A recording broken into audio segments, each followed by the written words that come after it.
Hey folks, welcome back to my channel, channel where we talk about what's going on in the world, what's going on in my life, how my dinner tasted last night. This is just me talking, and whatever happens during the day, during the week, in my life that makes me feel like I want to talk about it, so be it. Here I am, and listen or don't care.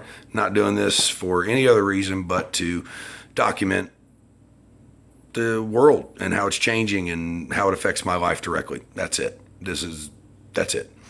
So, saw a couple things in the news today that made me think about a couple things and wanted to share them with you. First off, we're not getting into the whole in-depth about 9/11, but I'm going to use 9/11 as part of my control group for what I'm discussing. Anyway, when 9/11 happened, all of our defenses, all of our aerial defenses, all of our ground defenses, all of our emergency services, these were all intertwined in a very large training exercise based on planes being hijacked and then used as weapons in America and mass casualties, and how to coordinate with the ground crew. That was all going on, and they were on the other side of the country between Seattle and Canada, somewhere around over there, when 9/11 happened. That's why when you hear some of the voice recordings from the air traffic controllers speaking with pilots and speaking with the ground crew, and you hear them ask, is this real time or drill? And you hear the guy say, this is real time and we need somebody to make a decision. They were confused. So when 9/11 happened, we were training for that scenario.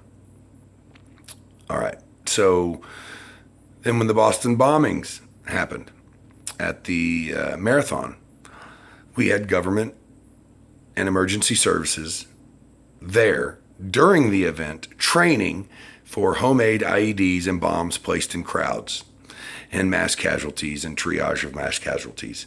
And then, of course, while that training was happening, so did the bombings. A lot of people out there say if you hear about a mass training exercise going on in your neighborhood or your town, you should leave town for a week, because what they're training for is usually preemptive to what's actually about to happen. Now, whether that's because they're involved in it, which I'm not getting into, I'm not going into this government conspiracy route, or whether it is chatter that they've heard about that is a possibility and they're training for that. Real world training's the best, but it's a little scary.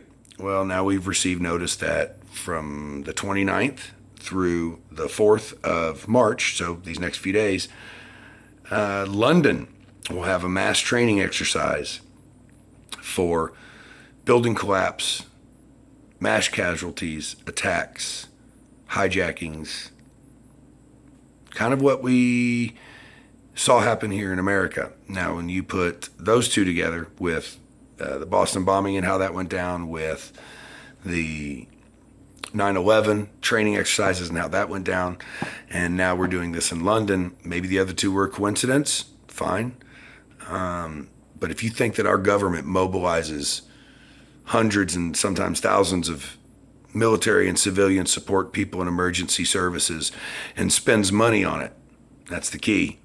Key that drives the government's money. So if the government's forking out money on it, somebody's either lining their pockets, somebody's trying to get reelected, and that's how the money can be, or the government's spending the money because they need to spend the money. And if that happens, that means it's real. So there's a lot of money being spent on training exercises in London over the next 4 days. So I think now's a good time to visit Disneyland.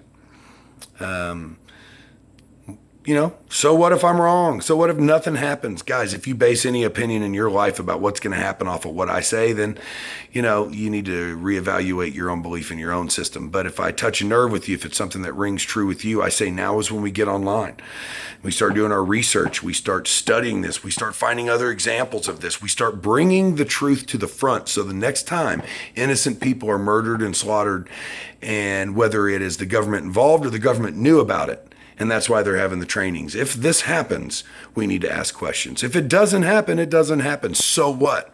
God bless. People in London are now safe. Bad things didn't happen to them, and that's really all my wish is. But if bad things do happen, people, we need to ask questions. And if you think that there's a difference between the government in England and ours, you're ridiculous. It's a one world government basically now, and it's split in two, and we're fighting each other. Guys, seek the truth. That's all that matters, the truth. God bless you. I love American people.